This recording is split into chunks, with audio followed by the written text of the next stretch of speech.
ಕೇಂದ್ರ ಸರ್ಕಾರ UPSC ಮೂಲಕ ಪರಿಣಿತರು ಮತ್ತು ತಜ್ಞರನ್ನ ಲ್ಯಾಟರಲ್ ಎಂಟ್ರಿನಲ್ಲಿ ಅಂದರೆ ನೇರವಾಗಿ ಎಕ್ಸಾಮ್ ಅಲ್ಲ ಮಧ್ಯದಲ್ಲೇ ತರೋದಕ್ಕೆ ಮಾಡಿರುವ ಪ್ರಯತ್ನಕ್ಕೆ ಕಾಂಗ್ರೆಸ್ ಇದು SC ST OBC ಮಾಡಿರುವ ದ್ರೋಹ ಅಂತೆಲ್ಲ ಏನು ರಾಹುಲ್ ಗಾಂಧಿ ಕೊಟ್ಟಿದ್ದೆ ಬಿಟ್ಟಿದ್ದೆ ಅವರು ಮನಮೋಹನ್ ಸಿಂಗ್ನ ಎಲ್ಲರನ್ನೂ ಮೀರಿಸ್ಬಿಟ್ಟು ತಂದು ಫೈನಾನ್ಸ್ ಮಿನಿಸ್ಟರ್ ಮಾಡಿದಾಗ ಅದು ಪೊಲಿಟಿಕಲಿ ಲ್ಯಾಟರಲ್ ಎಂಟ್ರಿ ಅಲ್ವಾ ಅದು ರಾಜಾರಾಮಣ್ಣ ಅವ್ರನ್ನ ತಂದಾಗ ಅದು ಪೊಲಿಟಿಕಲಿ ಲ್ಯಾಟರಲ್ ಎಂಟ್ರಿ ಅಲ್ವಾ ಅದಂಗಾರೆ ಓಕೆ ಈಗ ಲ್ಯಾಟರಲ್ ಎಂಟ್ರಿನಲ್ಲಿ ಯಾರೋ 4 ಜನ ಪರಿಣಿತರು ಬಂದ್ರೂ ಅವರಲ್ಲಿ SC ST OBC ಇಲ್ಲ ಅನ್ನೋ ನಿರ್ಧಾರಕ್ಕೆ ರಾಹುಲ್ ಗಾಂಧಿ ಹೆಂಗ್ ಬರ್ತಾರಂತೆ ಅವ್ರು ಹೊರತಾಗಿ ಅನ್ನೋ ಕಂಡೀಷನ್ ಏನಿಲ್ವಲ್ಲ ಆಮೇಲೆ IAS ಎಕ್ಸಾಮ್ ಪಾಸ್ ಮಾಡ್ಕೊಂಡು ಬಂದ ತಕ್ಷಣ ಅವ್ನು ಪಂಡಿತ ಆಗ್ಬಿಡ್ತಾರಾ ಅವ್ರು ಪಂಡಿತರೇ ಬಂದ್ರೆ ರಾಂಗು ಯಾವುದೇ ಎಂಜಿನಿಯರಿಂಗು ಮೆಡಿಕಲ್ಲು ಡಿಗ್ರಿ ಮಾಡಿ IAS ಎಕ್ಸಾಮ್ ಪಾಸ್ ಆಗಿ ಅವ್ನು ಬಂದು ಕೂತ ತಕ್ಷಣ ಅವ್ರು ಪಂಡಿತರಾಗ್ಬಿಡ್ತಾರ ಅವರು ಅರ್ಹತೆ ಇದ್ರು ಮತ್ತು ಆ ಪರಿಣಿತರಿಗೆ ಅವಮಾನ ಯಾಕೆ ಮಾಡ್ಬೇಕು ನೀವು ಅವ್ರೀ ಬಿಡ ಅದಕ್ಕೆ ಕೇಂದ್ರ ಸರ್ಕಾರ ಹೇಳಿದೆ ಅಶ್ವಿನಿ ವೈಷ್ಣವ್ ಇದು ನಮ್ದಲ್ಲ ಪ್ಲ್ಯಾನು ನಿಮ್ಮದೇ ಪ್ಲ್ಯಾನು ಕಾಂಗ್ರೆಸ್ನವ್ರದ್ದು ಬೂಟಾಟಿಕೆ ಮಾಡಬೇಡಿ ಸುಮ್ಮನೆ ನಿಮ್ಮ UPA ಸರ್ಕಾರ ಮಾಡಿದ್ದ ಪರಿಕಲ್ಪನೆ ವೀರಪ್ಪ ಮೊಯ್ಲಿ ಅವರ ಅಧ್ಯಕ್ಷತೆಯ 2ನೇ ಆಡಳಿತ ಸುಧಾರಣಾ ಆಯೋಗ ಕೊಟ್ಟಿರೋ ವರದಿಯ ಫಲ ಇದು ಅದನ್ನ ಜಾರಿಗೆ ತರ್ತಿದೀವಪ್ಪ ಅಂತಿದ್ದಾರೆ ಅದೆಲ್ಲ ಗೊತ್ತಿಲ್ಲ ಈಗ ಮಾಡೋಂಗಿಲ್ಲ ಅನ್ಬಿಡೋದು ಅವತ್ತು ಮಾಡ್ರಿ ಅದೆಲ್ಲ ಬಿಟ್ಬಿಡಿ ಮಾಡ್ರಿ ಅದು ಮಾಡ್ರಿ ಬೇರೆ ಈಗ ಇದು ಮಾಡೋಂಗಿಲ್ಲ ಅಷ್ಟೇ ಅನ್ಬಿಡೋದು ಯಾವ ಲೆವೆಲ್ಗೆ ಬಂದುಬಿಡ್ತು ನೋಡ್ಕೊಳ್ಳಿ ಇದು ಕಾಂಗ್ರೆಸ್ ಇದೊಂದು ರೋಗ ಆಗೋಗಿದೆ ಯಾಕೋ ಎಸ್ ತ್ರಿವಳಿ ತಲಾಖ್ ಅಪರಾಧ ಅಂತ ಪರಿಗಣಿಸುವ ಕಾಯ್ದೆಯನ್ನ ಮತ್ತೆ ಕೇಂದ್ರ ಸರ್ಕಾರ ಸುಪ್ರೀಂ ಕೋರ್ಟ್ನಲ್ಲಿ ಸಮರ್ಥಿಸಿದೆ ಇದಕ್ಕೆ ಸಂಬಂಧಪಟ್ಟ ಹಾಗೆ ಪ್ರಮಾಣ ಪತ್ರವನ್ನು ಸಲ್ಲಿಸಿದೆ ಈ ಪದ್ಧತಿ ಅಸಂವಿಧಾನಿಕ ಅಂತ ಸುಪ್ರೀಂ ಕೋರ್ಟ್ ಹೇಳಿದ ಹೊರತಾಗಿಯೂ ಕೂಡ ಏನು ಹೇಳುತ್ತೆ ನೋಡೋಣ ಅತ್ತ ಚಂಪೈ ಸೋರೆನ್ನು ಬಿಟ್ಬಿಟ್ಟಿರೋ BJPಗೆ ಹೋಗ್ತಾರೆ ಅಂತ ಸುದ್ದಿ ಇದೆ ಎಲ್ಲರೂ ಬರ್ರಿ ಅಂತಿದ್ದಾರೆ ಕೆಲವರು ಬೇಡ ಅಂತಿದ್ದಾರೆ ಕೊನೆಗೆ ಯಾರು ಏನು ಮಾಡ್ತಾರೋ ಗೊತ್ತಿಲ್ಲ ಒಟ್ಟಲ್ಲಿ ಹೇಮಂತ್ ಸೊರೇನ್ ಕೈಗಂತೂ ಅವ್ರು ಸಿಕ್ತಿಲ್ವಂತೆ ಮುಂದಿನ ಎಲೆಕ್ಷನಲ್ಲಿ ಅವ್ರು ಭಾಳ ಇಂಪಾರ್ಟೆಂಟ್ ರೋಲ್ ಮಾಡ್ತಾರೆ ಮೋಸ್ಟ್ಲಿ BJPಗೆ ಹೋಗ್ತಾರೆ ಅಂತ ಸುದ್ದಿ ನೋಡೋಣ ಆಮೇಲೆ ಬೆಂಗಳೂರಿನಲ್ಲಿ ರಸ್ತೆಗಳ ಬಗ್ಗೆ ಮತ್ತೆ ಉದ್ಯಮಿ ಮೋಹನ್ ದಾಸ್ ಪೈ ಕಿಡಿಕಾರ್ತ ಟ್ವಿಟರ್ನಲ್ಲಿ ರಸ್ತೆ ಗುಂಡಿಗಳ ವಿಡಿಯೋವನ್ನು ಅಪ್ಲೋಡ್ ಮಾಡಿ 20 ವರ್ಷಗಳಿಂದ ನಿರಂತರವಾಗಿ ನಡೀತಾ ಇರೋ ಭ್ರಷ್ಟಾಚಾರದ ಫಲ ಇದು 21ನೇ ಶತಮಾನದಲ್ಲಾದರೂ ಕೂಡ ಗುಂಡಿ ಇಲ್ಲದ ರಸ್ತೆ ನಿರ್ಮಾಣ ಆಗಲು ಸಾಧ್ಯನಾ ಅಂತ ಪ್ರಶ್ನೆ ಮಾಡಿದ್ದಾರೆ ಸಿಎಂ ಮತ್ತು DCMಗೆ ಟ್ಯಾಗ್ ಮಾಡಿದ್ದಾರೆ ಇನ್ನು ರಾಜ್ಯದಲ್ಲಿ ಮಳೆಯಾಗಿದೆ ಬೆಂಗಳೂರಿನಲ್ಲಾಗಿರೋ ಮಳೆಯ ಪರಿಣಾಮ ವಾಹನ ಸವಾರರು ಪರದಾಡಿದ್ದಾರೆ 2-3 ಅಡಿಯಷ್ಟು ನೀರು ನಿಂತಿದೆ ಟ್ರಾಫಿಕ್ ಜಾಮ್ ಮನೆಗಳಿಗೆ ನೀರು ಅಂಡರ್ ಪಾಸ್ನಲ್ಲಿ ನೀರು ನಿಂತಿತ್ತು ಇನ್ನು ಸಿಎಂ ನಿವಾಸದ ಹೂಗಳತೆ ದೂರದಲ್ಲೇ ಪೊಲೀಸ್ ಬ್ಯಾರಿಕೇಡ್ ಕೊಚ್ಚಿ ಹೋಗಿದ್ವು 10 ವಾಹನಗಳು ಕೆಟ್ಟು ನಿಂತಿದ್ವು ಇನ್ನು ತುಂಗಭದ್ರಾ ಜಲಾಶಯಕ್ಕೆ ಸ್ಟಾಪ್ ಲಾಕ್ ಗೇಟ್ ಅಳವಡಿಸಿದ ನಂತರ ಡ್ಯಾಂನಲ್ಲಿ 4 TMCಯಷ್ಟು ನೀರು ಹೆಚ್ಚಾಗಿದೆ ಸದ್ಯ ಡ್ಯಾಂನಲ್ಲಿ 75.15 TMCಯಷ್ಟು ನೀರಿದೆ ಇನ್ನು ಮೊನ್ನೆ ಭರ್ತಿಯಾದ ಆಲಮಟ್ಟಿ ಜಲಾಶಯಕ್ಕೆ ನಾಡಿದ್ದು ಸಿಎಂ ಬಾಗಿನ ಅರ್ಪಿಸುತ್ತಾರೆ ಈಗ ಈ ಸಿಎಂ ನಿವಾಸದ ಕೂಗಳತೆ ದೂರದಲ್ಲಿ ಪೊಲೀಸ್ ಬ್ಯಾರಿಕೇಡ್ ಕೊಚ್ಕೊಂಡೋಯ್ತಾ ಸರ್ ಪಿತೂರಿ ಇರ್ಬೋದು ಯಾರದು ಸರ್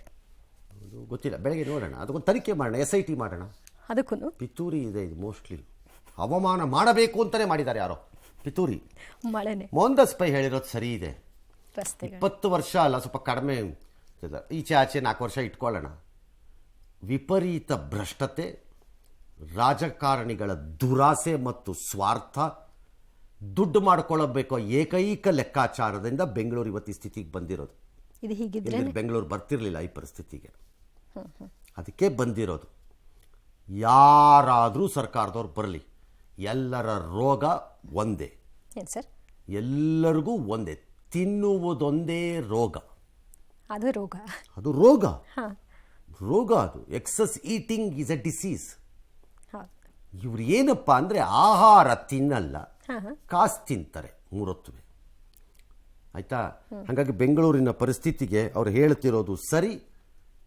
ರಾಜಕಾರಣಿಗಳೇ ಅಷ್ಟೇ ಕೇರಳದ ವಯನಾಡಲ್ಲಿ ಅವತ್ತು ಏನಾಯಿತು ಅನ್ನೋಕ್ಕೆ ಒಂದಷ್ಟು CCTV ದೃಶ್ಯಾವಳಿಗಳು ಈಗೆಲ್ಲೋ ಬಂದಿದೆ ದಬ ನೀರು ಬಂದು ಕೊಚ್ಕೊಂಡು ಹೊಟ್ಟೋಗಿದೆ ಅಲ್ಲಿ ನೋಡ್ರಿ ಒಳ್ಳೆ ಮನೇನ ಯಾರೋ ಬಾಂಬ್ ಹಾಕಿ ನಾಶ ಮಾಡ್ದಂಗೆ ಕೊಚ್ಕೊಂಡು ಹೊಟ್ಟೋಗಿದೆ ನೋಡಿ ಅದು ಗೋಡೆ ಧ್ವಂಸ ಆಗೋಗಿದೆ ಎಲ್ಲ ಮನೆಗಳೆಲ್ಲ ಪ್ರಾಣಿಗಳೆಲ್ಲ ಕೊಚ್ಕೊಂಡು ಹೊಟ್ಟೋಗಿದೆ ಈ ಮಧ್ಯೆ ಕೇರಳ ಸರ್ಕಾರ ಒಂದಷ್ಟು ಪರಿಹಾರ ಕೊಡ್ತಾ ಇದೆ ಬ್ಯಾಂಕ್ಗಳು ಅದನ್ನು ಸಾಲಕ್ಕೆ ಕಡಿತ ಮಾಡ್ತೀವಿ ಅಂತ ಅದಕ್ಕೆ ಕೇರಳ ಸರ್ಕಾರ ಅಸಮಾಧಾನ ವ್ಯಕ್ತಪಡಿಸಿ ಯಾರು ಹಿಂಗೆ ಮಾಡಬಾರ್ದು ಯಾಂತ್ರಿಕವಾಗಿ ಅವ್ರು ಪಾವತಿಸುವ ಸ್ಥಿತಿಯಲ್ಲಿ ಇಲ್ಲ ಹಾಗಾಗಿ ಸಾಲವನ್ನು ಸಂಪೂರ್ಣ ಮನ್ನಾ ಮಾಡಬೇಕು ಇದೇನು ಹೊರೆ ಆಗಲ್ಲ ಅಂತೆಲ್ಲ ಅಲ್ಲಿ ಪಿಣರಾಯಿ ವಿಜಯನ್ ಹೇಳ್ಕೊಟ್ಟಿದ್ದಾರೆ ಅದು ಆಗ್ಲಿಕ್ಕಿಲ್ಲ ಅನ್ಸುತ್ತೆ ಸಮಯಾವಕಾಶ ಕೊಡಬಹುದು ವಿಪರೀತವಾದ ಪ್ರಕೃತಿ ವಿಕೋಪಗಳು ನಡೆಯುವಾಗ ಒಂದು ಸ್ಟಾರ್ಟ್ ಆದ್ರೆ ಎಲ್ಲದಕ್ಕೂ ಸ್ಟಾರ್ಟ್ ಆಗತ್ತೆ ಅದು ಎರಡೇ ಆಪ್ಷನ್ ಇರೋದಿಲ್ಲಿ ಒಂದು ಕೇರಳ ಸರ್ಕಾರನೇ ಮನ್ನಾ ಮಾಡ್ಕೊಡ್ಬೋದು ಬೇಕಿದ್ರೆ ಅದನ್ನ ಅವರೇ ಬರೆಸೋ ಮೂಲಕ ಎಕ್ಸಾಕ್ಟ್ಲಿ ಅಥವಾ ಈ ಸಂದರ್ಭದಲ್ಲಿ ಅದನ್ನು ವಸೂಲಿ ಮಾಡೋದು ಬೇಡ ಅಂತೇಳಿ ಅವ್ರಿಗೆ EMI ಕಟ್ಟಕ್ಕೆ ಒಂದು 25 ತಿಂಗಳು ಎಕ್ಸ್ಟ್ರಾ ಅಂತಾನೋ, ಒಂದು 2 ವರ್ಷ ಎಕ್ಸ್ಟ್ರಾ ಅಂತಾನೋ, ಓಕೆ ಅಡಿಷನಲ್ ಟೈಮು ಆ ಥರ ಏನಾದ್ರು ಕೊಡ್ಬೋದು. ಓಕೆ ಎಲ್ಲ ಮನ್ನಾ ಅಂದರೆ ನಾಳೆ ಎಲ್ಲ ಪ್ರಕೃತಿ ವಿಕೋಪಗಳಿಗೂ ಬಂದಾಗ ಕಷ್ಟ ಆಗ್ಬೋದು. ಸೇಮ್ ಕೇಳ್ತಾರೆ. ಎಸ್, ರೇಣುಕಾಸ್ವಾಮಿ ಕೊಲೆ ಕೇಸ್ನಲ್ಲಿ ಪೊಲೀಸರು ಚಾರ್ಜ್ ಶೀಟ್ ಸಲ್ಲಿಸಲು ತಯಾರಿ ನಡೆಸ್ತಾ ಇದ್ದಾರೆ. ಈ ಹೊತ್ತಲ್ಲೇ ಪ್ರಕರಣದ ಮೊದಲನೇ ಆರೋಪಿ ಪವಿತ್ರ ಗೌಡ ಜಾಮೀನು ಕೋರಿ ಬೆಂಗಳೂರಿನ 57ನೇ ಸಿಸಿಎಚ್ ಕೋರ್ಟ್ಗೆ ಅರ್ಜಿಯನ್ನ ಹಾಕೊಂಡಿದ್ದಾರೆ. ಆಗಸ್ಟ್ 22ಕ್ಕೆ ವಿಚಾರಣೆಗೆ ಬರುತ್ತೆ. ಇನ್ನು ಅನುಕುಮಾರ್ ಜಾಮೀನನ್ನ ಕೋರಿ ಬೆಂಗಳೂರಿನ 14ನೇ ಎಸಿಎಂಎಂ ಕೋರ್ಟ್ ಮೊರೆ ಹೋಗಿದ್ದಾರೆ. ರೇಣುಕಾಸ್ವಾಮಿ ಕೊಲೆಗೂ ಅನುಕುಮಾರ್ಗೂ ಯಾವುದೇ ಸಂಬಂಧ ಇಲ್ಲ ಅಂತ ಉಲ್ಲೇಖ ಮಾಡಲಾಗಿದೆ. ನಟ ದರ್ಶನ್ ನೋಡುವ ಆಸೆಯಲ್ಲಿ ಅನುಕುಮಾರ್ ಬಂದಿದ್ದ ಚಿತ್ರದುರ್ಗದಿಂದ, ಆದ್ರೆ ಶೆಡ್ಗೂ ಹೋಗಿಲ್ಲ, ಶವ ಸಾಗಿಸೋಕು ಆತ ಹೋಗಿಲ್ಲ ಅಂತ ತಿಳಿಸಲಾಗಿದೆ. ನಾಳೆ ಈ ಅರ್ಜಿಯ ವಿಚಾರಣೆ ನಡೆಯುತ್ತೆ. ಅಲ್ಲ ಅದೇನೋ ಆರೋಪಿಗಳೆಲ್ಲ ಚಾರ್ಜ್ ಶೀಟ್ ಆಗೋವರೆಗೂ ಹಾಕಲ್ಲ ಅಂತಿತ್ತು, ಇವರಿಬ್ರು ಹಾಕೊಂಡಿದ್ದಾರೆ ಸರ್. ಅಂದ್ರೆ ಅವರಿಬ್ರು ಈಗ ವಿರಸ ಅಂದ್ರೆ ಅವರಿಂದ ಪ್ರತ್ಯೇಕನ ಅಂತ ಗೊತ್ತಿಲ್ಲ ಸರ್, ಗೊತ್ತಿಲ್ಲ. ಅಲ್ಲ ಕೇಳಿದ್ದಷ್ಟೇ, ಆ ಥರ ಏನೋ ಇತ್ತಲ್ಲ ವರದಿಗಳು. ಹೌದು ಸರ್, ಎಲ್ಲ ಒಟ್ಟಿಗೆ ಹೋಗ್ಬೋದು, ಎಲ್ಲ ಒಟ್ಟಿಗೆ ಹೋಗಬೇಕು, ಅದೇನೋ ಆರೋಪ ಪಟ್ಟಿ ಆದ್ಮೇಲೆ ಹಾಕೋದು ಅಂತ ಸ್ಟ್ರಾಟಜಿ ಇತ್ತು ಸರ್. Okay, all right. ಮಾರ್ಕೆಟ್ನಲ್ಲಿ ಕಲಬೆರಕೆ ಪದಾರ್ಥಗಳು ಸಿಗೋದೇನು ಹೊಸದಲ್ಲ, ನಮ್ಗೆ ಅರಿವಿಲ್ಲದೆ ಬರ್ತಾ ಇರುತ್ತೆ, ನಾವು ಬಳಸ್ತಾನೂ ಇರ್ತೀವಿ, ಎಷ್ಟೋ ಸರಿ ಗೊತ್ತೇ ಆಗಲ್ಲ. ಇಲ್ಲೊಂದು ಬಂದಿದೆ, ಇದು ಭಾಳ ಮಜಾ ಇದೆ. ಮಹಾರಾಷ್ಟ್ರದ ಅಕೋಲಾದಲ್ಲಿ ನಿವೃತ್ತ ಪೊಲೀಸ್ ಅಧಿಕಾರಿಯೊಬ್ಬರು ಬೆಳ್ಳುಳ್ಳಿ ಖರೀದಿಸಿದ್ರಂತೆ. ಈಗ ಅದ್ರಲ್ಲಿ ನಕಲಿ ಸಿಕ್ಕಿದೆಯಂತೆ ಬೆಳ್ಳುಳ್ಳಿ. ಹೆಂಗಪ್ಪ ಅಂದರೆ ಅಸಲಿ ಥರ ಕಾಣುತ್ತೆ, ಸಿಮೆಂಟಿಂದ ಮಾಡಿದಾರಂತೆ. ಬೆಲೆ ಹೆಚ್ಚಿರುವ ಕಾರಣ ಮಹಾರಾಷ್ಟ್ರದ ಹಲವೆಡೆ ಇದನ್ನು ನಕಲಿ ಬೆಳ್ಳುಳ್ಳಿ ಸೇರಿಸಿ ಇದನ್ನು ಸೇರಿಸ್ಬಿಟ್ಟು ವ್ಯಾಪಾರ ಮಾಡಿಬಿಡ್ತಾರೆ. ವೆಯ್ಟ್ ಬರುತ್ತೆ ಅಂತ ಎಲ್ಲ ಕಡೆ ವೈರಲ್ಲು ಈಗಿದು ಮಾಡಿಬಿಟ್ಟು ಅದಕ್ಕೇನು ಸಿಲ್ವರ್ ಪೇಂಟ್ ಹೊಡೆದು ಬಿಡ್ತಾರೋ ಏನೋ, ಮೋಸ್ಟ್ಲಿ ಇಲ್ಲ ಹಂಗೆ ಇರುತ್ತೆ ಸರ್. ಮೂಟೆಗಳಲ್ಲಿ ಹಾಕ್ಬಿಟ್ಟು ಕೊಟ್ಬಿಟ್ರೆ ಗೊತ್ತಾಗಲ್ಲ.